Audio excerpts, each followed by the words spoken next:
तो चलो, अभी हमने इसमें 3 पार्ट देख लिया था। कहाँ तक देख लिया था? Philosophy of marketing. अब हमको आज पढ़ना है फंक्शंस ऑफ मार्केटिंग। तो फंक्शंस ऑफ मार्केटिंग क्या है?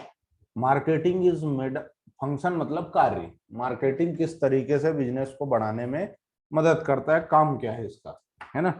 ठीक है,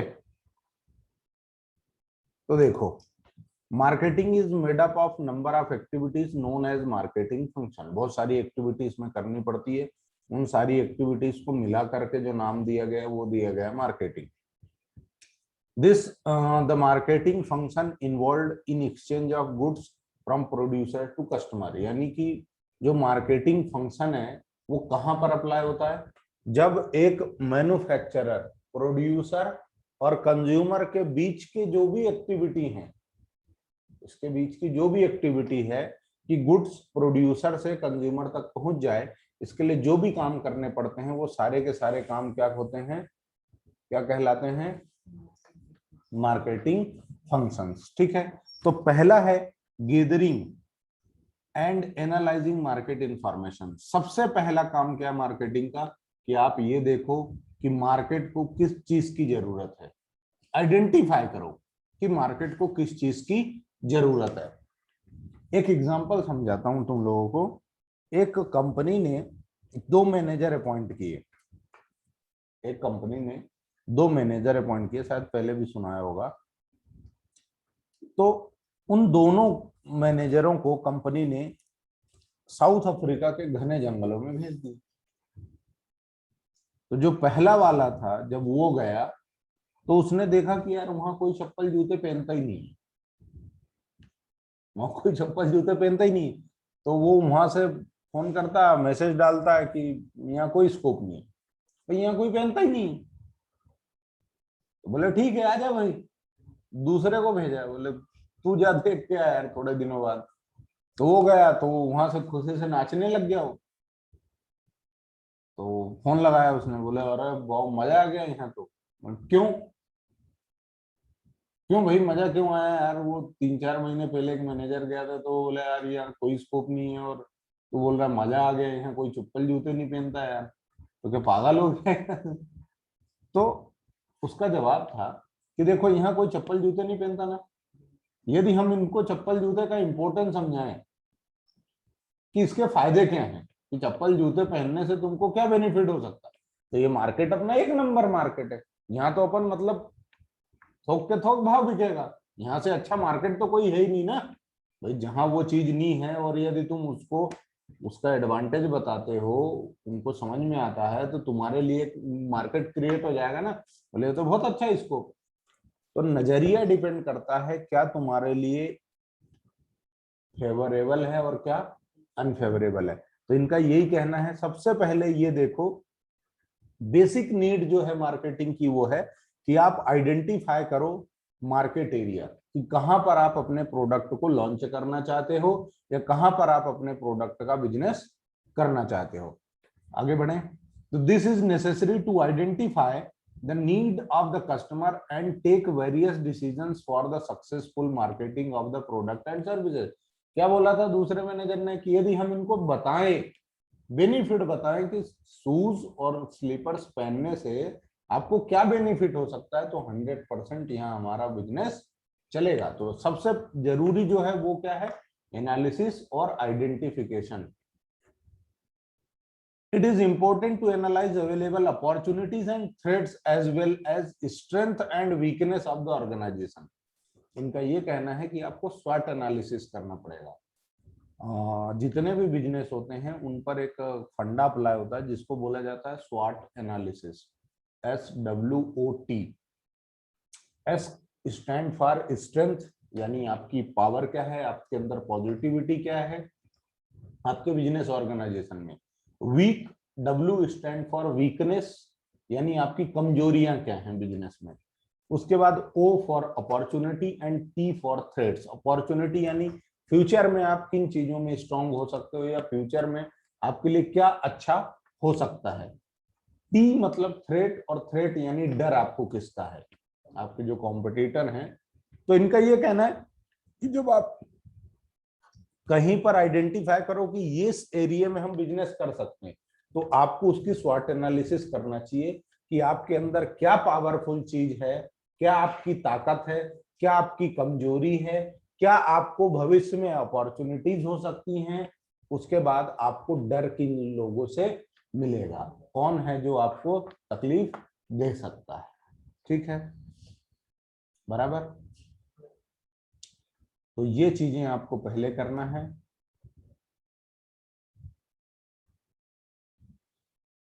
तीसरा पॉइंट गैदरिंग इंफॉर्मेशन में, with the growth of computers a new trend has emerged in the collection of market information.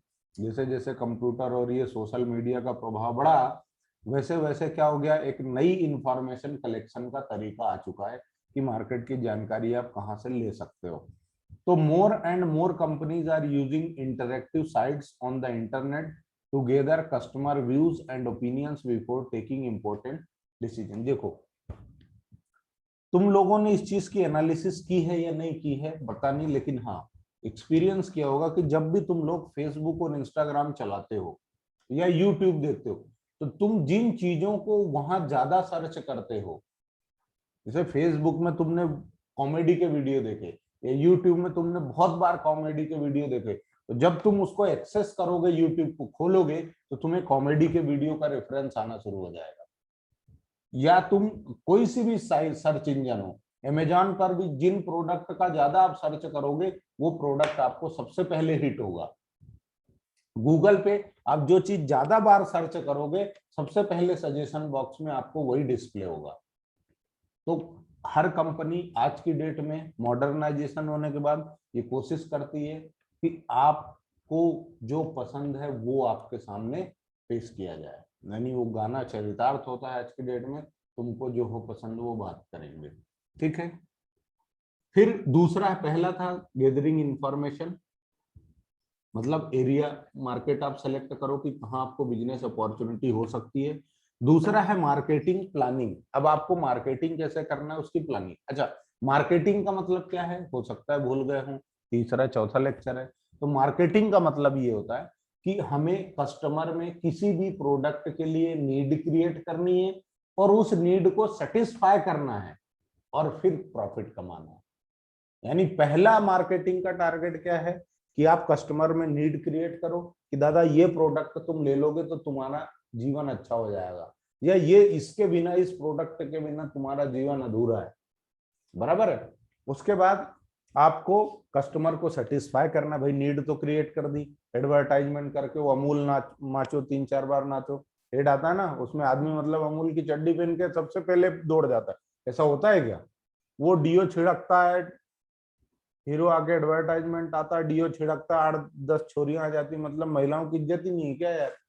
पर उससे लोगों को क्या जाता है कि नहीं यार बाबा, युवाओं को क्या लगता है कि यार ये डीओ छिड़केंगे ना कोई छोरियां अपने से सेट होंगी नहीं तो होंगी नहीं। मतलब तुम्हारा जीवन छोरियों सेट करने के लिए क्या यार? थोड़ा आदमी को सोचना चाहिए। पर इन तुम्हारी इन कमजोरियों को, तुम्हारे इन मेंटल स्टेट से मार्केटिंग कंपनियां किस तरीके से खेलती हैं और अपना प्रॉफिट अर्न करती हैं। अब नेक्स्ट जो स्टेज है वो है मार्केटिंग प्लानिंग।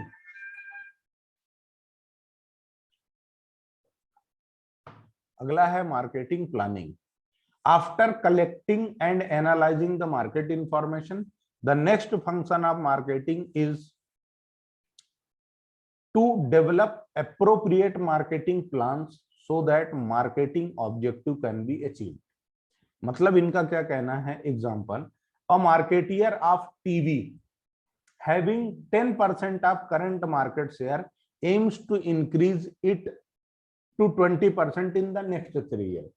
एक टीवी बनाने वाली कंपनी है, उसका मार्केट शेयर यानी पूरे बाजार में जितना भी टीवी बिकता है उसमें से 10% उसका टीवी बिकता है। भाई आज की डेट में कितनी कंपनी है, आज की डेट में जितनी भी मोबाइल कंपनियां हैं वो सारी की सारी कंपनियां टीवी बनाने का काम करती हैं, है ना। तो मान लो कि कोई एक कंपनी है पर्टिकुलर, मैं किसी का नाम नहीं ले रहा हूं, बट मान लो जैसे सैमसंग, एलजी, सोनी, इतनी सारी कंपनियां, उनमें से कोई भी एक कंपनी, उसका मार्केट शेयर, यानी कि यदि एक महीने में 1 लाख टीवियां बिकती हैं तो 10,000 इकलौते उसी के बिक जाते हैं। अब वो ये चाहता है कि 10 नहीं, मेरे टीवी कितने बिके, 20। तो उसके लिए सबसे पहले क्या करना पड़ेगा, उसको प्लान बनाना पड़ेगा कि मैं 20% मार्केट को कैप्चर कर सकूं, बराबर। For this he needs to develop a complete marketing plan covering various important aspects like plan for increasing production level. जैसे देखो, ये तुम्हें ज्यादा टीवी बेचनी है तो सबसे पहले तो बनानी पड़ेगी। टीवी ज्यादा बेचनी है इसका मतलब क्या है कि सबसे पहले तुम्हें बनाना पड़ेगा, मैन्युफैक्चर करना पड़ेगा, ठीक है। प्रमोशन करना पड़ेगा ऑफ द प्रोडक्ट, अपने प्रोडक्ट का फीचर हाईलाइट करना पड़ेगा कि तुम नया क्या लेके आ रहे हो। जैसे प्रोडक्ट लॉन्च होना पहले मार्केट में, मोबाइल बिकने से पहले उसका एडवर्टाइजमेंट आ जाता है, भावुक करने लगते हो, कभी पानी में गिराएंगे, कभी फोटो खींचेंगे, कभी ब्लर करेंगे, है ना। ऐसा करके आपको क्या करते हैं, प्रोडक्ट का प्रमोशन करते हैं। प्री बुकिंग ऑफर में वो 1000 का डिस्काउंट, 2000 का डिस्काउंट, ऐसे करके इतनी डेट तक तुमने प्री बुकिंग कर ली तो आपको ये ऑफर मिलेगा, ऐसे करके वो क्या करते हैं, प्रमोशन की टेक्निक सप्लाई करते हैं। And specify the action programme to achieve these objectives. और ये जो मार्केट शेयर 20% से बढ़ाना चाहते हो, इसको किस तरीके से बढ़ाओगे, ये चीजें डेवलप की जाती हैं, ठीक है। अच्छा, इसमें मैं आगे चलकर एक वो सुनाऊंगा मार्केटिंग प्लानिंग में, अभी सुना देता हूँ, हो सकता है पहले भी सुनाया। 80s और 90 के दशक में सिर्फ एक ही तरह का टीवी बिकता था जिसका नाम था सलोरा। तुमने नाम भी नहीं सुना होगा, सलोरा, ओनिडा। ओनिडा का नाम सुना, बीपीएल बिड्ढा पी के लुढ़क गया, बीपीएल टीवी का नाम सुना, पर सेलोरा का नहीं सुना, ओनिडा का भी नहीं सुना। हाँ, तो पहले सलोरा चलता था 80s में, 80s मतलब 1980, 81, 82, 90s तक सलोरा और बीपीएल का एक तरफा मार्केट था। इसके अलावा कोई टीवी नहीं खरीदता था, मतलब तुम कोई दूसरी टीवी लेके आए ना तो लोग समझते थे अरे कोई मतलब नहीं है। जैसे आज की डेट में सबसे बढ़िया टीवी किसका माना जाता है, एलजी का, sorry Sony Bravia. Sony Bravia जो ब्रांड है, सोनी अलग है, ब्राविया अलग है, दोनों मिलकर के, पहले सोनी इरिक्सन के नाम से आता था, तो इरिक्सन अलग कंपनी थी, सोनी अलग कंपनी थी, दोनों मिलकर बिजनेस करते थे। ऐसे ही सलोरा का इतना ज्यादा नाम चलता था कि कोई दूसरी टीवी सोच ही नहीं सकता था कि हम कोई दूसरी टीवी खरीदेंगे। तो ओनिडा वाला जब लॉन्च हुआ 90 के दशक में, तो उसने बहुत एडवर्टाइजमेंट किया। मतलब रामायण जब आता था, रामायण, कृष्णा, महाभारत ही आते थे ना, तो उनके बीच बीच में ओनिडा टीवी का एड आता था। और कैसा एड आता था, घोड़े की पूंछ में टीवी बांध देते थे और वो भगता था, और पत्थरों से टीवी टकराता था, उसको कुछ नहीं होता था। ऐसा एड आता था, देखोगे तो शायद मिल जाएगा। बहुत स्कीमें लॉन्च करी कि मतलब टीवी खरीदो, बाल्टी फ्री ले जाओ, पर नहीं चलाओ। फिर उन्होंने बेचने के लिए मार्केटिंग स्ट्रेटजी अपनाई। कैसे क्या किया उन्होंने प्रमोशन के लिए, कि वो क्या करते थे, दिल्ली के कुछ एरिया सेलेक्ट कर लिए, उन एरियाज में वो क्या करते थे कि खाली डिब्बे, खोखे, ओनिडा टीवी के या जो भी कंपनी थी, वो खाली खोखे क्या, एक एक ठेला गाड़ी पकड़ते और एक एक गाड़ी में 10-10, 20-20 खाली खोखे रखते और पूरे दिन भर घुमवाते थे। तो लोगों को यूं लगता था अरे यार ओनिडा, यार ये टीवी तो बहुत बिक रहा है यार, मतलब यही खरीदना चाहिए। सलोरा तो क्या पागल आदमी है, कोई मतलब नहीं है सलोरा का, बंद करो इसको, साइड में ले जाओ, ओनिडा ले आओ। धीरे धीरे धीरे धीरे लोगों को मन में ये आने लग गया, नहीं यार ओनिडा ज्यादा सही है, इसकी बिक्री बहुत हो रही है, आदमी भेड़ चाल चलता है। इस तरीके से भी सेल्स प्रमोशन टेक्निक्स इस्तेमाल होती हैं, ठीक है। आगे चल के सेल्स प्रमोशन में भी हमें ये सारी चीजें पढ़ने को मिल सकती हैं, ठीक है। आगे बढ़े तो देखो, आगे हम गए तो सब मार्केट प्लानिंग के बाद आया product design and development. Product design and development में क्या करना है आपको, it involves taking decision regarding features, design, shape, size, appearance etcetera about the product. Product design and development मतलब जैसे मान लो ये तुमने फोन बनाया, तो इस फोन का डिजाइन कैसे होगा। जैसे देखो, आज तक तुमने जितने भी फोन देखे होंगे उनमें सब में जो फिंगरप्रिंट का सेंसर वो या तो पीछे रहता है या तो आगे रहता है, यहाँ पे रहता है, या फिर स्क्रीन में रहता है, लेकिन इसके बगल में है, यहाँ पर है, यहाँ से टच होता है। ये कॉन्सेप्ट सबसे पहले इसने लॉन्च किया था, एमआई का है ये, क्या नाम है, पोको, है ना। उसके बाद अब तो ओप्पो वीवो में भी आना शुरू हो गया। तो ये क्या हो गया, आपका एक नई डिजाइन हो गई प्रोडक्ट की। ऐसे ही क्या होता है, पहले जो टीवी आते थे वो कैसे पीछे से उनका कैसा भयंकर निकला हुआ रहता था, है ना, बहुत भारी वजन। आजकल ये बोर्ड जैसे पतले दुबले टीवी आते हैं, चिपका दो काम खत्म, कोई स्पेस नहीं लेता। क्योंकि आज की डेट में स्पेस की भी दिक्कत रहती है घरों में, रखोगे कहाँ, इतना 10 बाई 10 का तो रूम बनाता है आदमी, जमीनें इतनी महंगी हो गई ना, क्या करोगे। पहले जैसे थोड़ी है कि मतलब आज की डेट में जितना पूरा घर बन जाता ना, पहले तो इतना बड़ा एक रूम ही होता था, है, आदमी दीवाली 3 फीट की जोड़ता था। अरे आज की डेट में 4 इंच की दीवार बन जाती है, ऐसा मारो तो पूरा मकान हिलता है। लेकिन पहले क्या होता था, आदमी इतनी मोटी 3 इंच 4 फीट की तो दीवार ही जोड़ता था, बराबर है। तो आपको क्या करना है, प्रोडक्ट का डिजाइन, शेप, साइज, उसका अपीयरेंस, जैसे वो सोनी ब्राविया वाला क्या बोलता है, इसके पिक्सल बहुत बढ़िया है। जैसे मोबाइल का कैमरा होता है तो कैमरे में पिक्सल होते हैं 720, 1080 ऐसे करके होता है ना, 2300, 2400 ऐसे करके। तो आपको वो सारी चीजें देखना, फिर आपको ये देखना है कि क्या आपको कैरी करना कन्वीनियंट है। भाई आज आप यदि एक छोटा फोन लेके चलते हो तो बहुत आसानी से कैरी कर सकते हो, मतलब इसको लेके चलते हो तो आपके सारे काम भी हो रहे हैं और कैरी करना भी आसान है। लेकिन इसकी जगह टेबलेट ले ले तो फोन पे बात कैसे करोगे, दिक्कत आती है ना। तो इस तरीके से आपका प्रोडक्ट का डिजाइन, शेप और साइज भी देखना है कि वो प्रोडक्ट आपका दिखता कैसा है, क्योंकि जब अच्छा दिखेगा तो अच्छा दिखेगा। कई बार तो अपन डिजाइन देख के प्रोडक्ट को ले लेते हैं, कई बार ऐसा होता है लोगों के साथ, बर्तन वगैरह में ऐसे ही होता है कि और क्या डिजाइन है, ले लो यार। Design of the product makes the product attractive to the target customer. A good design can improve performance of a product and also give it a competitive advantage. कई बार अच्छा लोग जैसे फोल्डेबल वो लेके आ रहे हैं मोबाइल, फोल्डेबल फोन आना शुरू हुआ है ना। उसके बाद जैसे इन्होंने क्या बोला, इलेक्ट्रिक कार आ गई, उसकी डिजाइन अलग है। जैसे वो जुपिटर का एड आता तो उसमें एड में क्या था, ज्यादा ज्यादा स्पेस ज्यादा है, हो या नहीं हो, बट वो design. For example, while buying a car, we not only see its feature like cost, mileage, etc., but also the design aspects like its shape, style, etc. Car लेते हैं ना तो अपन देखते हैं, अरे यार इसका डिजाइन, जैसे वो तुम्हें याद हो पहले एक वो आती थी मारुति की रिड्स, वो पीछे से कैसी दिखती थी, बिल्कुल कचरा जैसा दिखता था ना, पीछे से अंदर घुसा, ऊपर से निकला, नीचे से ऐसे निकला, तो अजीब सा लगता था वो, लोग बहुत प्रिफर नहीं करते थे उसको लेना, है ना। जैसे थार है, थार आती है ना जीप, तो थार पहले कैसी आती थी, ओपन और मतलब पता नहीं कैसी रहती थी। आज की डेट में प्रेजेंट जो 2021 का मॉडल है थार का, वो देखो, मतलब पहले जो थार 6 लाख की आती थी वो थार आज की डेट में 13 लाख की आ रही है, बट उसका डिजाइन की वजह से उसका डिमांड ऐसा हो गया। आगे बढ़े, है ना। फिर स्टैंडर्डाइजेशन एंड ग्रेडिंग। तो स्टैंडर्डाइजेशन में क्या है, standardisation refers to producing goods of predetermined specifications to achieve uniformity and consistency in the output. जैसे तुम लोग हर कंपनी आज की डेट में, तुम सिर्फ फोन का यदि लोगो ना देखो तो सिर्फ फोन को देख के ये नहीं बता सकते कि ये कौन सी कंपनी का फोन होगा, है ना, बराबर है। लेकिन यदि तुम आईफोन हाथ में उठाते हो तो तुम बता दोगे, बिना उसका नाम देखे, बिना उसका लोगो देखे बता दोगे, उसके वो बटन जो बीच में आता है उसके चक्कर में, है ना।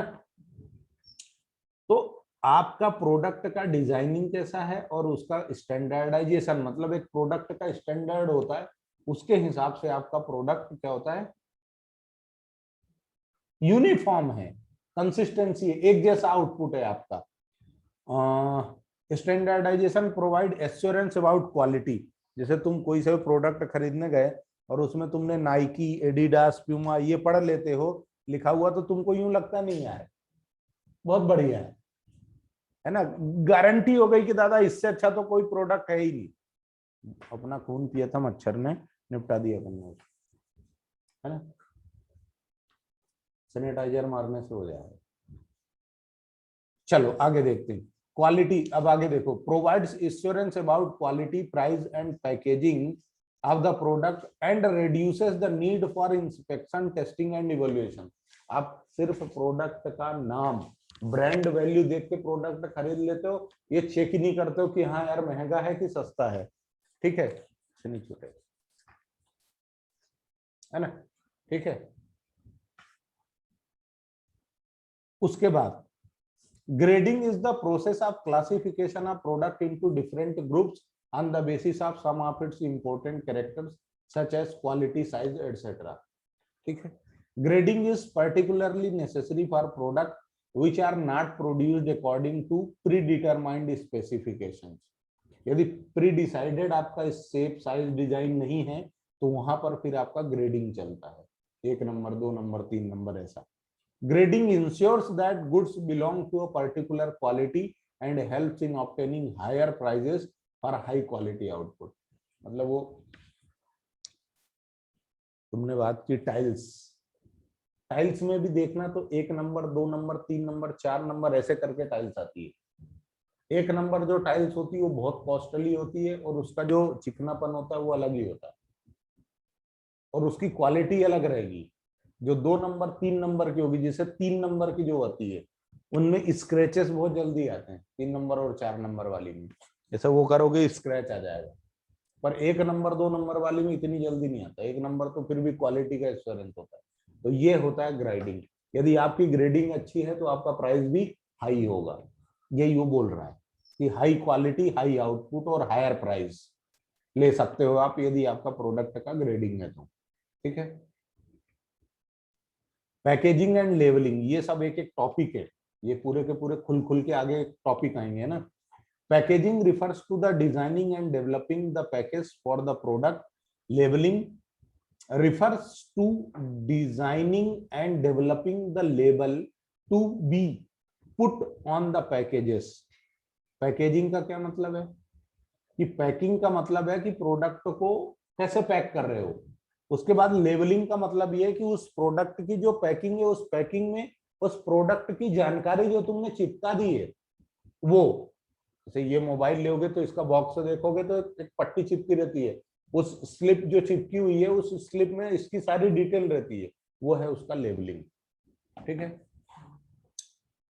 तो बोथ पैकेजिंग एंड लेबलिंग में प्ले अच्छा, इसका डिटेल पैकेजिंग और लेबलिंग पूरा डिटेल में आएगा, हम उसको फिर वहां पर और डिटेल में समझेंगे। तो both packaging and labelling play a very important role in marketing of goods and services. Packaging not only protect the product. अच्छा, पैकेजिंग क्यों होती है? तो पैकेजिंग इसलिए होती है ताकि प्रोडक्ट सुरक्षित रहे। जितनी अच्छी पैकिंग होगी उतना ज्यादा अट्रैक्शन आता है, और जितना मजबूत पैकिंग होता है उतना प्रोडक्ट डैमेज होने से सिक्योरिटी होती है और बचता है, ठीक है। लेवलिंग का भी बहुत अच्छा है क्योंकि वहां पर डिटेल इंफॉर्मेशन होती है उसकी, और उसका यूज वगैरह बताया जाता है, तो जिसको देख करके भी आदमी क्या करता है, कई बार चीजें ले लेता है। उसके बाद आया ब्रांडिंग। तो ब्रांडिंग का मतलब होता है स्पेशल नाम जो प्रोडक्ट की क्वालिटी एश्योरेंस देता है। जैसे पंखा तुम लेने जाओ तो कई बार बोलते हो नहीं मेरे को तो क्रॉम्पटन ही चाहिए, ब्रांड है, नहीं हम तो क्या है बजाज का ही लेंगे, ब्रांड है, ठीक है, लाइक दैट। मतलब ये लग्जरीनेस शो करता है।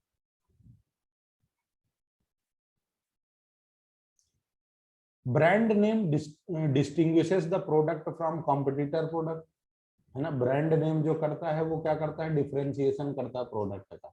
खाली नाम की वजह से हम डिफरेंशिएट कर लेते कि नहीं यार इसकी क्वालिटी सही है, इसकी नहीं है। उसके बाद companies also have to decide the branding strategy.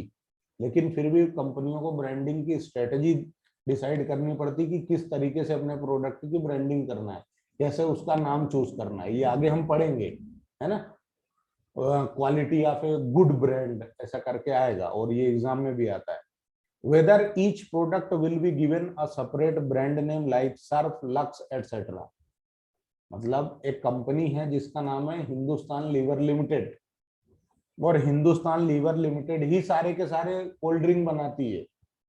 कोई सा भी कोल्ड ड्रिंक उठा के देखोगे तो उसमें यही लिखा रहता है हिंदुस्तान लीवर लिमिटेड, लेकिन वो अलग अलग नाम से कोल्ड ड्रिंक बनाती है, thums up, coca cola, mirinda, sprite, है ना, अलग अलग आते हैं, तो ब्रांड नेम है अलग अलग। ऐसे ही सर्फ और लक्स दोनों ब्रांड नेम है। टीवी में देखो तो सैमसंग का टीवी और सैमसंग का एसी है। The brand name should be carefully selected as it plays an important role in. देखो अब इसका आगे हम जाकर पढ़ेंगे तो फिर वहां डिटेल में बात करेंगे। अब आगे कस्टमर सपोर्ट सर्विस। फंक्शन क्या है मार्केटिंग का? सबसे बड़ा रोल है कस्टमर सपोर्ट का। कई बार जब तुम प्रोडक्ट खरीदते हो तो तुम ये बोलते हो अरे यार इसका कस्टमर सपोर्ट मिलेगा कि नहीं मिलेगा। मान लो यदि कम वक्त ये प्रोडक्ट खराब हो गया तो इसको सुधरवाएंगे कहाँ, है ना। इस डर से भी तुम कई बार प्रोडक्ट को नहीं खरीदते हो। उसके बाद प्राइसिंग ऑफ प्रोडक्ट। यदि प्रोडक्ट का प्राइस भी आपको ऐसा इकोनॉमिकल रखना है, ये बहुत क्रूशियल फंक्शन है। क्यों? क्योंकि मार्केट के अंदर बहुत कंपटीशन है, 2-2 रुपए 3-3 रुपए का कंपटीशन है।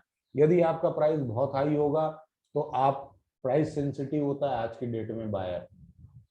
बायर जो होता है वो क्या होता है, हाईली प्राइस सेंसिटिव होता है। 1 रुपए के चक्कर में तो वो सड़ा आलू खरीद लेता है, सड़ा टमाटर खरीद लेता है। जब वो खाने पीने की चीजें सड़ी खरीद सकता है 1 रुपए 2 रुपए 10 रुपए बचाने के लिए, तो बाकी प्रोडक्ट का क्या होगा। तो ये एक बहुत इंपॉर्टेंट फंक्शन है कि कैसे प्राइस का डिटरमाइन किया जाए और प्राइस क्या डिसाइड किया जाए। ये सारे के सारे खुल के फिर से आएंगे। प्रमोशन। प्रमोशन का मतलब होता है refers to all such activities which intend to inform a customer about the product of the company and persuade them to buy these product। मतलब प्रमोशन का मतलब यूं समझो कि तुम्हारे मन में एक ऐसी उस प्रोडक्ट की इमेज बसा दी जाए जिसको देख करके तुम क्या करो, प्रोडक्ट खरीदने के लिए उतावले हो जाओ कि नहीं यार बाबा ये प्रोडक्ट के बिना अपना जीवन अधूरा है, एक बार ऑक्सीजन नहीं मिले पर ये प्रोडक्ट होना चाहिए अपने पास। वो है प्रमोशन।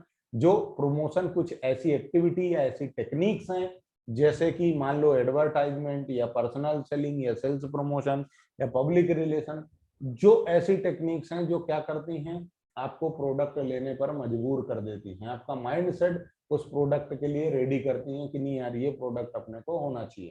ठीक है, वो है प्रमोशन। उसके बाद फिजिकल डिस्ट्रीब्यूशन की बात करें तो फिजिकल डिस्ट्रीब्यूशन का मतलब ये होता है गुड्स को एक जगह से दूसरी जगह ट्रांसपोर्ट करना, और इसका भी बहुत इंपॉर्टेंट रोल है ना। मैन्युफैक्चरर से होलसेलर, होलसेलर से रिटेलर, रिटेलर से फाइनल कंज्यूमर तक पहुंचाना, प्रोडक्ट डैमेज ना हो, इन सारी बातों का ध्यान रख करके। तो ये है क्या है, फंक्शंस थे। उसके बाद ट्रांसपोर्टेशन। ट्रांसपोर्टेशन के बाद storage and warehouse. Storage and warehouse समझते हो? स्टोरेज एंड वेयर हाउस क्या होता है कि आज तो प्रोडक्ट बन गया लेकिन जो टाइम गैप है, जैसे देखो आम का सीजन गर्मियों में आता है लेकिन आम आप खाना चाहो तो 12 महीने मिलता है। सब्जियां आलू सिर्फ 2-4 महीने ही लगता है ठंड के मौसम में, नवंबर दिसंबर जनवरी फरवरी। उसके बाद तो 12 महीने खेती नहीं होती ना आलू की, लेकिन वो ऑल टाइम अवेलेबल है। वो क्या है, तो उसको एक जगह स्टोर कर दिया जाता है, वो वेयर हाउस फंक्शन है। और मार्केटिंग इसका भी काम करता है। डिमांड और सप्लाई के बेसिस में फिर आदमी फिर ज्यादा प्राइस कमाने की कोशिश करता है। अब आगे इन्होंने बोला कि marketing management creates time, place and position utility. Marketing management क्या करता है, टाइम को, प्लेस को और पोजीशन की यूटिलिटी बताता है, उपयोगिता।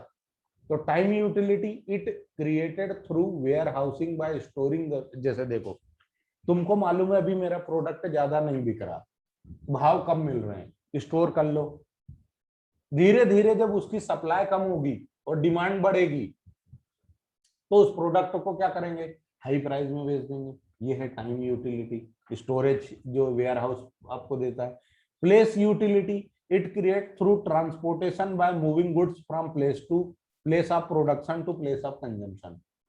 अच्छा, सारे के सारे मोबाइल बेंगलोर में बनते हैं आज की डेट में, तो क्या बेंगलोर में ही बिकते, बस फोन कहीं और नहीं बिकते। तो प्लेस यूटिलिटी क्या, जहां प्रोड्यूस हुआ गुड्स को तुम डिलीवर कराओ उस जगह पर जहां वो बिकेगा देश के कोने कोने में। उसके बाद पोजीशन यूटिलिटी यानी आपका मालिकाना हक, transferring the ownership of goods to the consumer. Marketing का और भी जो है वो हम पावर बूस्टर में, इन्होंने बोला है कि पावर बूस्टर में और आप पढ़ सकते हो। अब हमें जो पढ़ना है वो पढ़ना है मार्केटिंग मिक्स, जिसकी बात हम बाद में करेंगे। ठीक है, आज के लिए इतना काफी है दोस्तों, मिलते हैं हम अगले पार्ट में। तब तक के लिए आपका बहुत बहुत शुक्रिया, धन्यवाद।